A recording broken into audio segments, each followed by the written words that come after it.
İnnemâ yenhâkumullahu anillezîne kâtelûkum fi'd-dîn. Bu ayeti bu ekrandan, bu mikrofondan defaatle okudum. Allah Teala buyuruyor ki, Müslümanlarla fiilen savaşanlar kimler varsa onlarla her türlü ilişkiyi keseceksiniz. Çin 5 milyon Müslümanı kamplara koydu. Burada çocukları var. Babalarından haber alamıyorlar.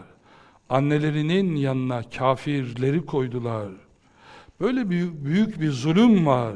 Bu adamların, bu Çin kafirinin ürettiği mal 2 kuruş diye onu aldı Müslüman, sattı Müslüman.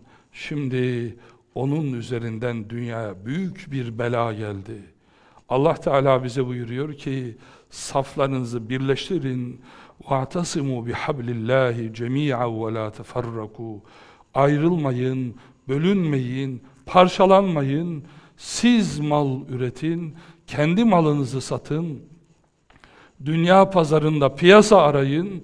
Müslüman gitsin, baksın bu saat Çin malıysa, şurada yerli mal varsa, o 2 lira fazlaysa bile bu katilin malını Rabbim yasaklıyor diye almasın, bıraksın, ucuz olsa bile almasın.